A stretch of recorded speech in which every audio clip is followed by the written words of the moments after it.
English tutorial চ্যানেলে সকলকে স্বাগত জানাই। আজকের বিষয় হলো কম্পাউন্ড কমপ্লেক্স সেন্টেন্স। নামটা শুনেই বুঝতে পারছো কম্পাউন্ড কমপ্লেক্স সেন্টেন্স কম্পাউন্ড আর কমপ্লেক্স সেন্টেন্সের সমন্বয়ে গঠিত। কেউ কেউ এই ধরনের সেন্টেন্সকে মিক্স সেন্টেন্স বলে থাকে। নিউজ পেপারে বড় বড় বাক্যগুলোতে এই ধরনের স্ট্রাকচার ব্যবহার করা হয়। এই ভিডিওতে যা যা দেখা যাবে: 1 নম্বর টাইপস অফ সেন্টেন্সেস, 2 নম্বর definition of compound complex sentence, 3 নম্বর order of compound complex sentences, 4 নম্বর types of compound complex sentences, আর 5 নম্বর numerous examples of compound complex sentences. প্রথমে দেখো types of sentences. Simple sentence. Simple sentence একটা single independent clause হয় যা complete thought প্রকাশ করে। ইন্ডিপেন্ডেন্ট ক্লজ বলতে যার মধ্যে একটা সাবজেক্ট আর একটা ফাইনাইট ভার্ব থাকবে, আর এই ক্লজটা অন্য কোনো ক্লজের উপর ডিপেন্ড করবে না। যেমন এই বাক্যটা দেখো, I রোট my first novel last year. এখানে দেখো একটা সাবজেক্ট আর একটা ফাইনাইট ভার্ব রয়েছে। এটা হচ্ছে একটা সিঙ্গেল ইন্ডিপেন্ডেন্ট ক্লজ, সুতরাং এটাকে আমরা সিম্পল সেন্টেন্স বলতে পারি। সিম্পল সেন্টেন্সে একটা ফাইনাইট ভার্ব থাকলেও এর সাথে এক বা একাধিক নন ফাইনাইট ভার্ব থাকতে পারে। যেমন এই বাক্যটা দেখো, we decided to look into the matter. এখানে দেখো উই হচ্ছে সাবজেক্ট, ডিসাইডেড হচ্ছে ফাইনাইট ভার্ব। তাছাড়াও দেখো টু লুক ইনটু, দেখো নন ফাইনাইট ভার্ব রয়েছে, ইনফিনিটিভ ফর্মে রয়েছে। সুতরাং সিম্পল সেন্টেন্সে ফাইনাইট ভার্ব ছাড়াও নন ফাইনাইট ভার্ব থাকতে পারে। এবারে দেখো compound sentence. One independent clause plus at least one coordinate clause. একটা ইন্ডিপেন্ডেন্ট ক্লজ আর কমপক্ষে একটা কোঅর্ডিনেট ক্লজের সমন্বয় এই কম্পাউন্ড সেন্টেন্স তৈরি হয়। এবার একটা বাক্য দেখো, Tom reads novels but Jack reads comics. এখানে দেখো টম রিডস নোভেলস, এটা হচ্ছে ইন্ডিপেন্ডেন্ট ক্লজ। আবার দেখো জ্যাক রিডস কমিক্স, এটাও ইন্ডিপেন্ডেন্ট ক্লজ। আর এই ক্লজের আগে দেখো এই বাট হচ্ছে কোঅর্ডিনেটিং কনজাংশান। এই কোঅর্ডিনেটিং কনজাংশান আর এই ইন্ডিপেন্ডেন্ট ক্লজ একসাথে যুক্ত হয়ে কোঅর্ডিনেট ক্লজ তৈরি করেছে। তাহলে আমরা বলতে পারি এই ইন্ডিপেন্ডেন্ট ক্লজ প্লাস এই কোঅর্ডিনেট ক্লজ এই একসাথে যুক্ত হয়ে এই কম্পাউন্ড সেন্টেন্স তৈরি করে। তাহলে কোঅর্ডিনেটিং কনজাংশান কোনগুলো দেখো, নিচে কয়েকটা এক্সাম্পল দিয়েছি: for, and, nor, but, or, yet, so, therefore, আরও কতগুলো রয়েছে। এগুলো হচ্ছে কোঅর্ডিনেটিং কনজাংশান। এবারে দেখো complex sentence. One independent clause plus at least one dependent clause. একটা ইন্ডিপেন্ডেন্ট ক্লজ আর কমপক্ষে একটা ডিপেন্ডেন্ট ক্লজের সমন্বয় এই কমপ্লেক্স সেন্টেন্স তৈরি হয়। ডিপেন্ডেন্ট ক্লজকে সাবঅর্ডিনেট ক্লজ বলার কারণ হচ্ছে ডিপেন্ডেন্ট ক্লজ সবসময় সাবঅর্ডিনেটিং কনজাংশান দিয়ে শুরু হয়, তার জন্য এই ডিপেন্ডেন্ট ক্লজকে সাবঅর্ডিনেট ক্লজ বলা হয়। এবার একটা বাক্য দেখো, we waited until he came.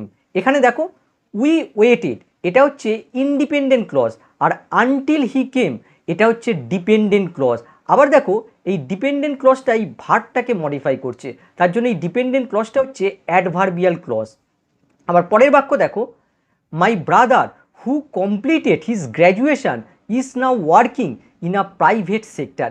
এখানে দেখো my brother is now working in a private sector, এটা হচ্ছে ইন্ডিপেন্ডেন্ট ক্লজ। আবার দেখো হু কমপ্লিটেড হিজ গ্র্যাজুয়েশন, এটা হচ্ছে ডিপেন্ডেন্ট ক্লজ। আবার দেখো এই ডিপেন্ডেন্ট ক্লজটা এই মাই ব্রাদার এই নাউনটাকে মডিফাই করছে, তার জন্য এই ডিপেন্ডেন্ট ক্লজটাকে আমরা বলতে পারি অ্যাডজেক্টিভ ক্লজ বা রিলেটিভ ক্লজ। তাহলে দেখো আমরা কমপ্লেক্স সেন্টেন্স কাকে বলবো? এই ইন্ডিপেন্ডেন্ট ক্লজ আর এই ডিপেন্ডেন্ট ক্লজ একসঙ্গে যুক্ত হয়ে এই কমপ্লেক্স সেন্টেন্স তৈরি করে। এবারে আমরা দেখব compound complex sentence. One independent clause plus one coordinate clause plus one dependent clause.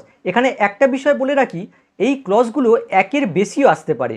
কমপক্ষে একটা ইন্ডিপেন্ডেন্ট ক্লজ, একটা কোঅর্ডিনেট ক্লজ আর একটা ডিপেন্ডেন্ট ক্লজের সমন্বয় এই কম্পাউন্ড কমপ্লেক্স সেন্টেন্স তৈরি হয়। এবারে বাক্য দেখো, Dolly forgot her friends birthday so she sent her a gift when she finally remember. এই বাক্যটায় দেখো Dolly forgot her friends birthday, এটা হচ্ছে ইন্ডিপেন্ডেন্ট ক্লজ। আবার দেখো so she sent her a gift, এটা হচ্ছে কোঅর্ডিনেট ক্লজ। কেন এটা কোঅর্ডিনেট ক্লজ? দেখো কোঅর্ডিনেটিং কনজাংশন দিয়ে শুরু হয়েছে। আবার দেখো হোয়েন সি ফাইনালি রিমেম্বার, এটা হচ্ছে ডিপেন্ডেন্ট ক্লজ বা সাবঅর্ডিনেট ক্লজ। কেন এটা ডিপেন্ডেন্ট বা সাবঅর্ডিনেট ক্লজ? দেখো সাবঅর্ডিনেট কনজাংশন দিয়ে শুরু হয়েছে। তাহলে দেখো independent clause plus coordinate clause plus dependent clause, এই তিনটের সমন্বয় কম্পাউন্ড কমপ্লেক্স সেন্টেন্স তৈরি হয়েছে। আবার এই বাক্যটা দেখো, when we won the state championship the team captain jumped for joy and the fans clapped. এখানে দেখো when we won the state championship, এটা হচ্ছে ডিপেন্ডেন্ট ক্লজ। আবার দেখো the team captain jumped for joy, এটা হচ্ছে ইন্ডিপেন্ডেন্ট ক্লজ। আবার দেখো অ্যান্ড দ্য ফ্যান্স ক্ল্যাপড, এটা হচ্ছে কোঅর্ডিনেট ক্লজ। তাহলে দেখতে পাচ্ছ যে dependent clause plus independent clause plus coordinate clause এর সমন্বয় এই কম্পাউন্ড কমপ্লেক্স সেন্টেন্স তৈরি হয়েছে।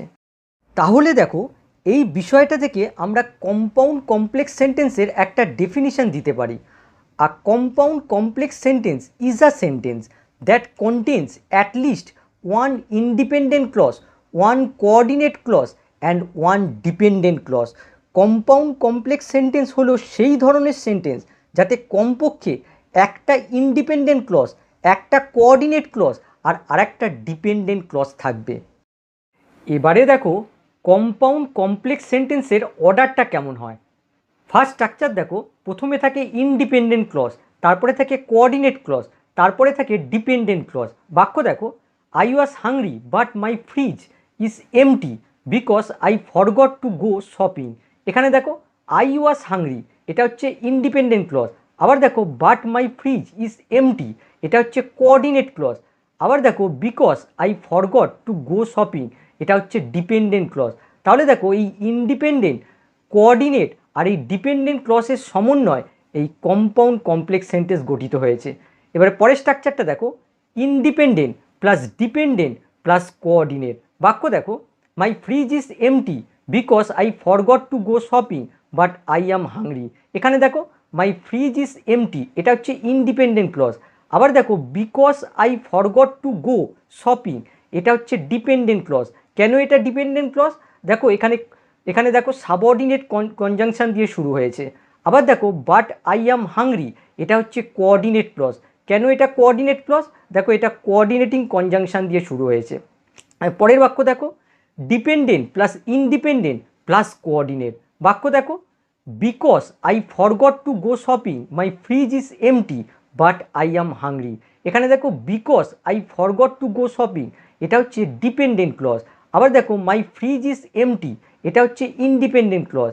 আবার দেখো বাট আই অ্যাম হাংরি, এটা হচ্ছে কোঅর্ডিনেট ক্লজ। তাহলে দেখো এই ডিপেন্ডেন্ট প্লাস ইন্ডিপেন্ডেন্ট প্লাস কোঅর্ডিনেটের সমন্বয় কম্পাউন্ড কমপ্লেক্স সেন্টেন্স গঠিত হয়েছে। এবার দেখো types of compound complex sentence. Compound complex sentence কত ধরনের হয়। প্রথম দেখো compound complex sentence with noun clauses. দ্বিতীয় দেখো compound complex sentence with relative clauses. আর তৃতীয় দেখো compound complex sentence with adverbial clauses. প্রথমে দেখো compound complex sentences with noun clauses. প্রত্যেকটা বাক্যে আমি রেড কালার ব্যবহার করেছি ইন্ডিপেন্ডেন্ট ক্লজ বোঝাবার জন্য, ব্লু কালার ইউজ করেছি ডিপেন্ডেন্ট ক্লজ বোঝাবার জন্য, আর ব্ল্যাক কালার ইউজ করেছি কোঅর্ডিনেট ক্লজ বোঝাবার জন্য। এবারে এই বাক্যটা দেখো, our teacher explained how we should write a paragraph and we practise his method at home.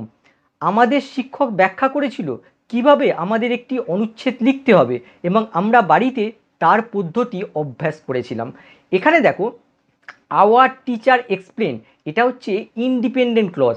আবার দেখো how we should write a paragraph, এটা হচ্ছে ডিপেন্ডেন্ট ক্লজ। আবার দেখো and we practise his method at home, এটা হচ্ছে coordinate clause. আবার দেখো এই ডিপেন্ডেন্ট ক্লজটা এই এক্সপ্লেন ভার্বের অবজেক্ট, তার মানে এটা নাউন ক্লজ। তাহলে আমরা বলতে পারি ইন্ডিপেন্ডেন্ট ক্লজ, নাউন ক্লজ আর এই কোঅর্ডিনেট ক্লজ এদের সমন্বয় এই কম্পাউন্ড কমপ্লেক্স সেন্টেন্স গঠিত হয়েছে। এবার একইভাবে পরের বাক্যটা দেখো, people generally believe that dogs are friendlier than cats but cats can also be extremely loving. লোকেরা সাধারণত বিশ্বাস করে যে কুকুর বিড়ালের চেয়ে বন্ধুত্বপূর্ণ, তবে বিড়ালগুলিও অত্যন্ত স্নেহশীল হয়। একইভাবে দেখো পিপল জেনারেলি বিলিভ, এটা হচ্ছে ইন্ডিপেন্ডেন্ট ক্লজ। আর এই that dogs are friendlier than cats, এই অংশটুকু হচ্ছে ডিপেন্ডেন্ট ক্লজ। আবার দেখো but cats can also be extremely loving, এটা হচ্ছে কোঅর্ডিনেট ক্লজ। একইভাবে এই ডিপেন্ডেন্ট ক্লজটা এই বিলিভ ভার্বের অবজেক্ট, তার মানে নাউন ক্লজ। সব মিলিয়ে এই বাক্যটা হচ্ছে কম্পাউন্ড কমপ্লেক্স সেন্টেন্স। 3 নম্বর বাক্য দেখো, stay where you are or you may fall, যেখানে আছো সেখানেই থাকো, নইলে পড়ে যেতে পারো। এখানে দেখো এই স্টে, এটা হচ্ছে ইন্ডিপেন্ডেন্ট ক্লজ, দেখো জাস্ট একটা শব্দ। আর হোয়ার ইউ আর, এটা হচ্ছে ডিপেন্ডেন্ট ক্লজ। আবার দেখো এই ডিপেন্ডেন্ট ক্লজটা এই স্টে ভার্বের অবজেক্ট, তার মানে এটা নাউন ক্লজ। আবার দেখো অর ইউ মে ফল, এটা হচ্ছে কোঅর্ডিনেট ক্লজ। কেন এটা কোঅর্ডিনেট ক্লজ? দেখো কোঅর্ডিনেটিং কনজাংশন দিয়ে শুরু হয়েছে। একটা বিষয় তোমরা মনে রাখবে যে কোঅর্ডিনেটিং কনজাংশনের আগে সবসময় কমা ইউজ করতে হবে, নইলে কিন্তু ভুল হয়ে যাবে। এবার পরের বাক্য দেখো, researcher say that climate change is a real but opponents have different point of view. গবেষকরা বলছেন জলবায়ুর পরিবর্তন বাস্তব, কিন্তু বিরোধীদের দৃষ্টিভঙ্গি ভিন্ন। এখানে দেখো রিসার্চার সে, এটা হচ্ছে ইন্ডিপেন্ডেন্ট ক্লজ। আবার দেখো that climate change is the real, এটা হচ্ছে ডিপেন্ডেন্ট ক্লজ। এই ডিপেন্ডেন্ট ক্লজটা অবশ্যই নাউন ক্লজ, কারণ দেখো এই সে ভার্বের এটা হচ্ছে অবজেক্ট। আবার দেখো but opponents have different point of view, এটা হচ্ছে কোঅর্ডিনেট ক্লজ। তার মানে দেখো এই ইন্ডিপেন্ডেন্ট ক্লজ, ডিপেন্ডেন্ট ক্লজ আর কোঅর্ডিনেট ক্লজ একসাথে কম্পাউন্ড কমপ্লেক্স সেন্টেন্সের সৃষ্টি করেছে। আমার পরের বাক্য দেখো, we know what we have to do and we are preparing for that, আমরা জানি কি আমাদের করতে হবে এবং তার জন্য আমরা প্রস্তুতি নিচ্ছি। একইভাবে দেখো উই নো, এটা হচ্ছে ইন্ডিপেন্ডেন্ট ক্লজ। আবার দেখো what we have to do, এটা হচ্ছে ডিপেন্ডেন্ট ক্লজ। ডিপেন্ডেন্ট ক্লজটা হচ্ছে নাউন ক্লজ, যেহেতু এটা নো ভার্বের অবজেক্ট। আর and we preparing for that, এটা হচ্ছে কোঅর্ডিনেট ক্লজ। এবারে দেখো compound complex sentences with relative clauses. I would have purchased the mobile phone that you like, but it was too expensive. যে ফোনটা তোমার পছন্দ সেই মোবাইল ফোনটা কিনতাম, কিন্তু এটি খুব দামি ছিল। এখানে দেখো I would have purchased the mobile phone, এই অংশটুকু হচ্ছে ইন্ডিপেন্ডেন্ট ক্লজ। আর এই দ্যাট ইউ লাইক, এটা হচ্ছে ডিপেন্ডেন্ট ক্লজ। আবার দেখো এই ডিপেন্ডেন্ট ক্লজটা এই মোবাইল ফোনকে ডেসক্রাইব করছে, তার মানে এই ডিপেন্ডেন্ট ক্লজটা অ্যাডজেক্টিভের কাজ করছে, এটা হচ্ছে অ্যাডজেক্টিভ ক্লজ বা রিলেটিভ ক্লজ। আবার দেখো but it was too expensive, এটা হচ্ছে কোঅর্ডিনেট ক্লজ। একটা জিনিস দেখো, এই কোঅর্ডিনেট ক্লজটা যদি এই বাক্য থেকে বাদ দেওয়া হয়, তাহলে দেখো এই বাক্যটা কমপ্লেক্স সেন্টেন্স হয়ে যাবে। কিন্তু যখন আমরা এই কোঅর্ডিনেট ক্লজটা যোগ করছি, তখন এই কমপ্লেক্স সেন্টেন্স আর এই কম্পাউন্ড সেন্টেন্স মিলিত হয়ে কম্পাউন্ড কমপ্লেক্স সেন্টেন্স তৈরি করছে। এবারে পরের বাক্য দেখো, I visited the town where I গ্রিউ but nothing had change in 10 years. আমি যেখানে বড় হয়েছি সেই শহরে গিয়েছিলাম, কিন্তু 10 বছরে কিছুই বদলায়নি। একইভাবে দেখো আই ভিজিটেড দ্য টাউন, এটা হচ্ছে ইন্ডিপেন্ডেন্ট ক্লজ। আর হোয়ার আই গ্রিউ, এটা হচ্ছে ডিপেন্ডেন্ট ক্লজ। আর এই ডিপেন্ডেন্ট ক্লজটা হচ্ছে অ্যাডজেক্টিভ ক্লজ। আবার দেখো but nothing had change in 10 years, এটা হচ্ছে কোঅর্ডিনেট ক্লজ। সব মিলিয়ে এই বাক্যটা হচ্ছে কম্পাউন্ড কমপ্লেক্স সেন্টেন্স। আরও 3টে একই রকম বাক্য দেখো, the boy who is sitting next to me has amazing talent and he will definitely do well in the exam. যে ছেলেটা আমার পাশে বসে আছে তার অসাধারণ প্রতিভা এবং সে নিশ্চিতভাবে পরীক্ষায় ভালো ফলাফল করবে। এখানে দেখো the boy has amazing talent, এটা হচ্ছে ইন্ডিপেন্ডেন্ট ক্লজ। আর who is sitting next to me, এটা হচ্ছে ডিপেন্ডেন্ট ক্লজ। যেহেতু এই ডিপেন্ডেন্ট ক্লজটা এই বয় নাউনটাকে ডেসক্রাইব করছে, সুতরাং এটা হচ্ছে অ্যাডজেক্টিভ বা রিলেটিভ ক্লজ। আবার দেখো and he will definitely do well in the exam, এটা হচ্ছে কোঅর্ডিনেট ক্লজ। তাহলে দেখো এই ইন্ডিপেন্ডেন্ট ক্লজ, ডিপেন্ডেন্ট ক্লজ আর কোঅর্ডিনেট ক্লজ একসঙ্গে যুক্ত হয়ে কম্পাউন্ড কমপ্লেক্স সেন্টেন্স তৈরি করেছে। এবার পরের বাক্য দেখো, the task was difficult but we perform it which made us happy. কাজটা কঠিন ছিল কিন্তু আমরা এটা সম্পাদন করেছিলাম, যা আমাদের খুশি করেছিল। একইভাবে দেখো, দ্য টাস্ক ওয়াজ ডিফিকাল্ট, এটা হচ্ছে independent clause, but we perform it, এটা হচ্ছে কোঅর্ডিনেট ক্লজ। ঠিক দেখো, ইন্ডিপেন্ডেন্ট ক্লজের পরে কোঅর্ডিনেট ক্লজ বসেছে। আর তারপরে দেখো, হুইচ মেড আস হ্যাপি, এটা হচ্ছে ডিপেন্ডেন্ট ক্লজ। আবার দেখো, এই ডিপেন্ডেন্ট ক্লজটা এই ইট ইট বলতে এই টাস্কটাকে ডেসক্রাইব করছে, সুতরাং এটা হচ্ছে অ্যাডজেক্টিভ বা রিলেটিভ ক্লজ। সব মিলিয়ে এটা হচ্ছে কম্পাউন্ড কমপ্লেক্স সেন্টেন্স।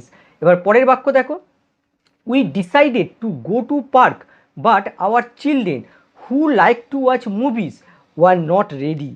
আমরা পার্কে যাওয়ার সিদ্ধান্ত নিয়েছিলাম, কিন্তু আমাদের সন্তানেরা যারা সিনেমা দেখতে ভালোবাসে তারা প্রস্তুত ছিল না। এখানে দেখো, we decided to go to park, এটা হচ্ছে ইন্ডিপেন্ডেন্ট ক্লজ। আবার দেখো, but our children were not ready, এটা হচ্ছে কোঅর্ডিনেট ক্লজ। আবার দেখো, এই who like to watch movies, এটা হচ্ছে ডিপেন্ডেন্ট ক্লজ। যেহেতু এই ডিপেন্ডেন্ট ক্লজটা এই চিলড্রেন নাউনকে ডেসক্রাইব করছে, সুতরাং এটা হচ্ছে অ্যাডজেক্টিভ বা রিলেটিভ ক্লজ। আর লক্ষ্য করে দেখো, এই রিলেটিভ ক্লজের দুপাশে কমা ইউজ করা হয়েছে, এটা আসলে নন ডিফাইনিং রিলেটিভ ক্লজ। এবারে আমরা দেখব compound complex sentence with adverbial clause. Adverbial clause দিয়ে কম্পাউন্ড কমপ্লেক্স সেন্টেন্সের সবচেয়ে বেশি ইউজ দেখা যায়। এবারে বাক্য দেখো, though John hate watching movies he spent the day watching movies and he enjoyed it very much. যদিও জন সিনেমা দেখতে ঘৃণা করে, তবুও সে দিনটা সিনেমা দেখে কাটিয়েছিল এবং সে এটা খুব উপভোগ করেছিল। এখানে দেখো, though John hate watching movies, এটা হচ্ছে ডিপেন্ডেন্ট ক্লজ।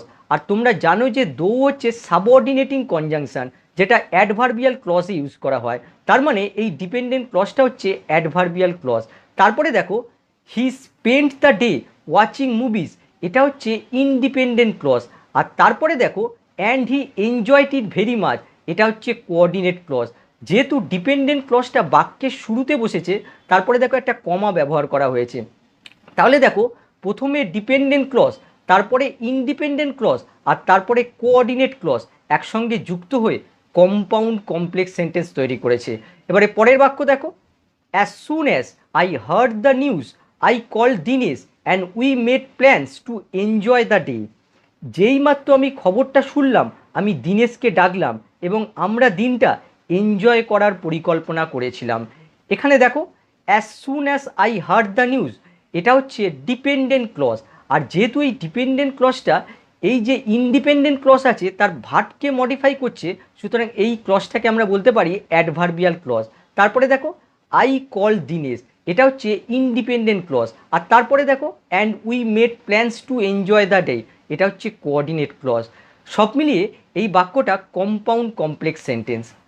এবারে পরের বাক্য দেখো, usually I take a walk every day while the sun sets but it was raining heavily today. সাধারণভাবে আমি প্রতিদিন হাঁটি যখন সূর্য অস্ত যায়, কিন্তু আজকে খুব বৃষ্টি হচ্ছিল।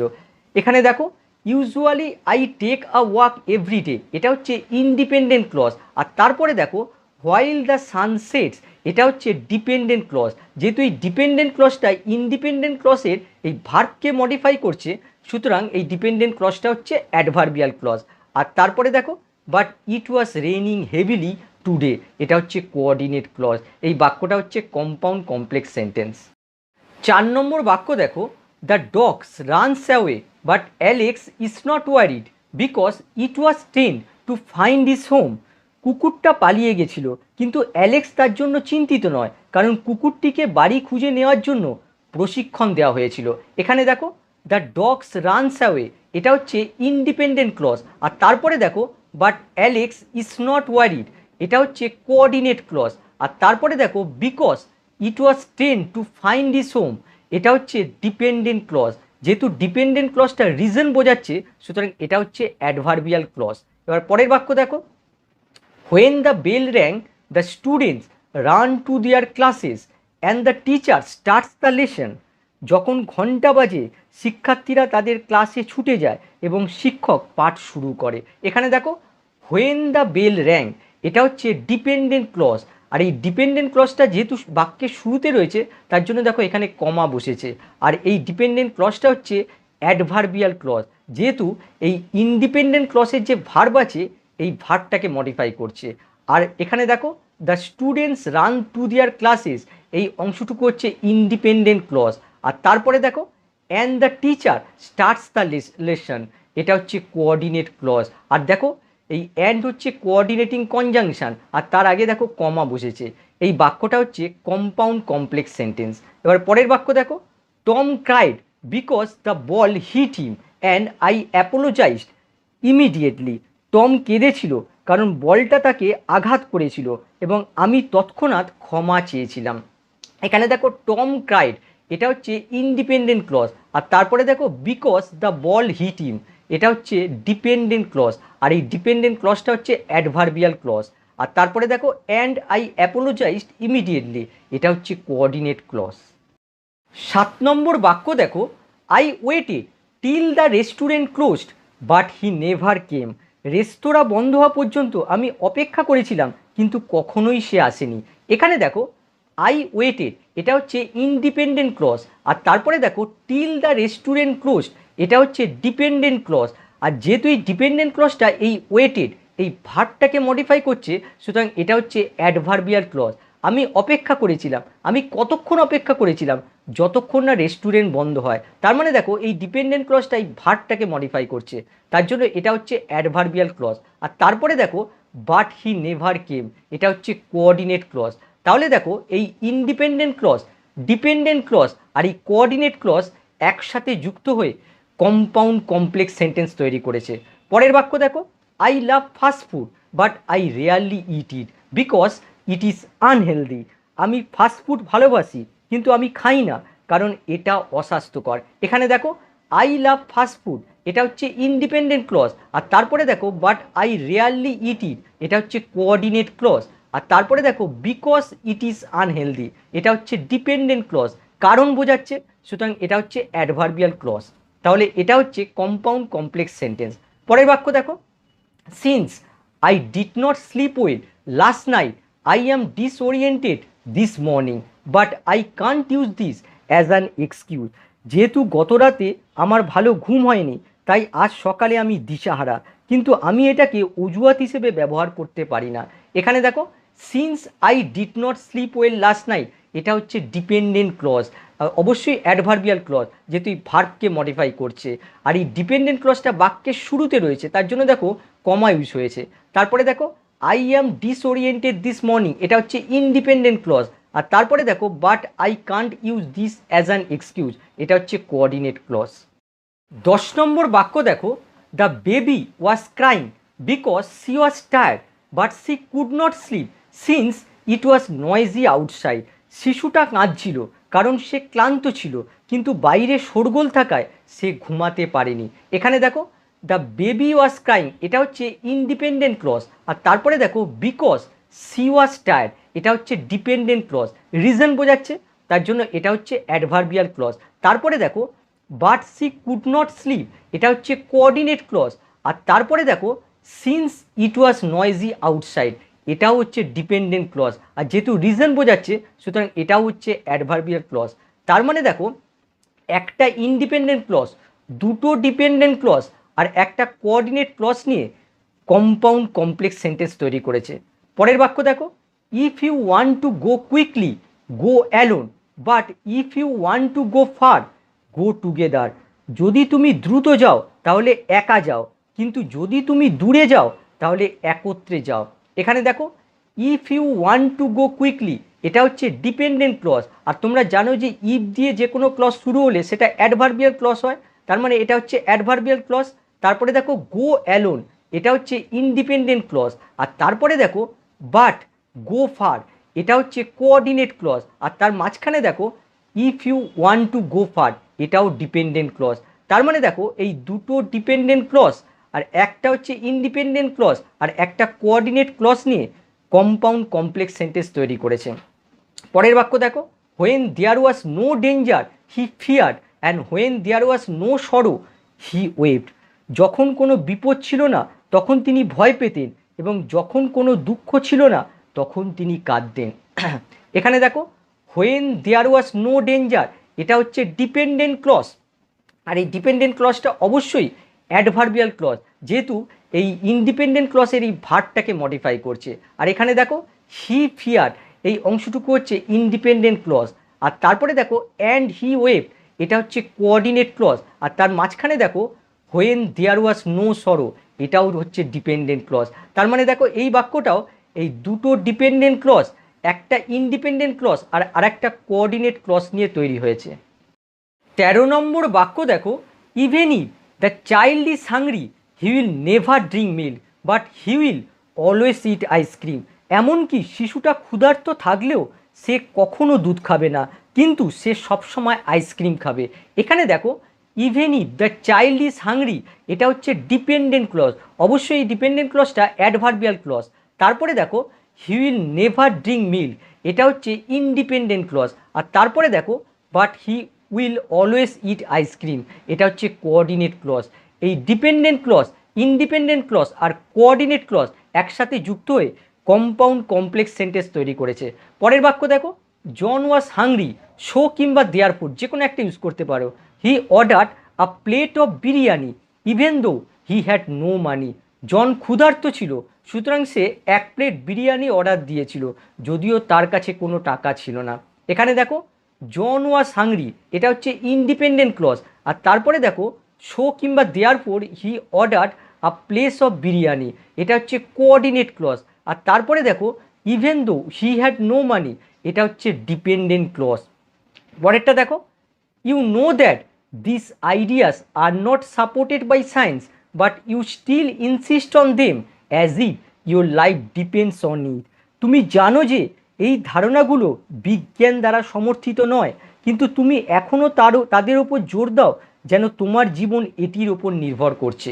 এখানে দেখো ইউ নো, এটা হচ্ছে ইন্ডিপেন্ডেন্ট ক্লজ। আর তারপরে দেখো that's this ideas are not supported by science, এটা হচ্ছে ডিপেন্ডেন্ট ক্লজ। যেহেতু এই ডিপেন্ডেন্ট ক্লজটা এই নো ভার্বের অবজেক্ট, তার মানে এটা হচ্ছে নাউন ক্লজ। আবার দেখো but you still insist on them, এটা হচ্ছে কোঅর্ডিনেট ক্লজ। আর তারপরে দেখো as if your life depends on them, এটা হচ্ছে ডিপেন্ডেন্ট ক্লজ। আর এই ডিপেন্ডেন্ট ক্লজটা অবশ্যই অ্যাডভার্বিয়াল ক্লজ। তাহলে দেখতে পাচ্ছ এটা হচ্ছে কম্পাউন্ড কমপ্লেক্স সেন্টেন্স, যার মধ্যে নাউন ক্লজও রয়েছে আবার অ্যাডভার্বিয়াল ক্লজও রয়েছে। 16 নম্বর বাক্য দেখো, when I was young I love to play cricket but now it does not interest me as I am a businessman now. যখন আমি ছোট ছিলাম আমি ক্রিকেট খেলতে ভালোবাসতাম, কিন্তু এখন এটা আমার মধ্যে আগ্রহ সৃষ্টি করে না, যেহেতু আমি এখন ব্যবসায়ী। এখানে দেখো হোয়েন আই ওয়াজ ইয়াং, এটা হচ্ছে ডিপেন্ডেন্ট ক্লজ। যেহেতু এই ডিপেন্ডেন্ট ক্লজটা টাইম ইন্ডিকেট করছে, সুতরাং এটা হচ্ছে অ্যাডভার্বিয়াল ক্লজ। তারপরে দেখো I love to play cricket, এটা হচ্ছে ইন্ডিপেন্ডেন্ট ক্লজ। তারপরে দেখো but now it does not interest me, এটা হচ্ছে কোঅর্ডিনেট ক্লজ। আর তারপরে দেখো as I am a businessman now, এটাও হচ্ছে ডিপেন্ডেন্ট ক্লজ। আর এই ডিপেন্ডেন্ট ক্লজটা কারণ বোঝাচ্ছে, সুতরাং এটাও হচ্ছে অ্যাডভার্বিয়াল ক্লজ। তাহলে দেখো দুটো ডিপেন্ডেন্ট ক্লজ, একটা ইন্ডিপেন্ডেন্ট ক্লজ আর আরেকটা কোঅর্ডিনেট ক্লজ নিয়ে কম্পাউন্ড কমপ্লেক্স সেন্টেন্স তৈরি করেছে। 17 নম্বর বাক্য দেখো, I asked my friend to lower the volume of music that he was listening but he did not, so I left the room. এখানে দেখো I asked my friend to lower the volume of music, এই অংশটুকু হচ্ছে independent clause. আর তারপরে দেখো that he was listening, এই দ্যাটটা তোমরা লিখতেও পারো নাও লিখতে পারো, এটা হচ্ছে ডিপেন্ডেন্ট ক্লজ। আর যেহেতু এই ডিপেন্ডেন্ট ক্লজটা এই মিউজিক এই নাউনটাকে ডেসক্রাইব করছে, সুতরাং এই ডিপেন্ডেন্ট ক্লজটা হচ্ছে অ্যাডজেক্টিভ বা রিলেটিভ ক্লজ। আর তারপরে দেখো বাট হি ডিড নট, এটা হচ্ছে কোঅর্ডিনেট ক্লজ। আর তারপরে দেখো so I left the room, এটা হচ্ছে কোঅর্ডিনেট ক্লজ। তাহলে দেখো একটা ইন্ডিপেন্ডেন্ট ক্লজ, তারপরে একটা ডিপেন্ডেন্ট ক্লজ আর দুটো কোঅর্ডিনেট ক্লজ নিয়ে কম্পাউন্ড কমপ্লেক্স সেন্টেন্স তৈরি করেছে। এবারে দেখো কম্পাউন্ড কমপ্লেক্স সেন্টেন্স উইথ 3 ডিপেন্ডেন্ট ক্লজেস, 3টে ডিপেন্ডেন্ট ক্লজ নিয়ে। Even though she bought a new computer she kept her old one and she still uses it because it has some important features that she could not install on the new one. যদিও সে একটা নতুন computer কিনেছিল, সে তার পুরনো কম্পিউটারটা রেখে দিয়েছিল এবং সে এখনও এটা ব্যবহার করে, কারণ এতে এমন কিছু গুরুত্বপূর্ণ ফিচার্স আছে যা সে নতুনটিতে ইনস্টল করতে পারেনি। এখানে দেখো, even though she bought a new computer, এটা হচ্ছে ডিপেন্ডেন্ট ক্লজ। এই ডিপেন্ডেন্ট ক্লজটা অবশ্যই অ্যাডভার্বিয়াল ক্লজ। তারপরে দেখো, she kept her old one, এটা হচ্ছে ইনডিপেন্ডেন্ট ক্লজ। তারপরে দেখো, and she still uses it, এটা হচ্ছে কোঅর্ডিনেট ক্লজ। তারপরে দেখো, because it has some features, এটা হচ্ছে ইনডিপেন্ডেন্ট ক্লজ। আর এই ডিপেন্ডেন্ট ক্লজটা কারণ বোঝাচ্ছে, সুতরাং এটা হচ্ছে অ্যাডভার্বিয়াল ক্লজ। তারপরে দেখো, that she could not install on the new one, এটাও হচ্ছে ডিপেন্ডেন্ট ক্লজ। আর এই ডিপেন্ডেন্ট ক্লজটা এই ফিচার্স, এই নাউনটাকে ডেসক্রাইব করছে, সুতরাং এটা হচ্ছে অ্যাডজেক্টিভ ক্লজ। তাহলে দেখতে পাচ্ছ এই কম্পাউন্ড কমপ্লেক্স সেন্টেন্সটার মধ্যে আমরা তিনটে ডিপেন্ডেন্ট ক্লজ দেখতে পাচ্ছি। আশা করি ক্লাসটা তোমাদের ভালো লেগেছে। আবার নেক্সট ক্লাসে দেখা হবে। বাই।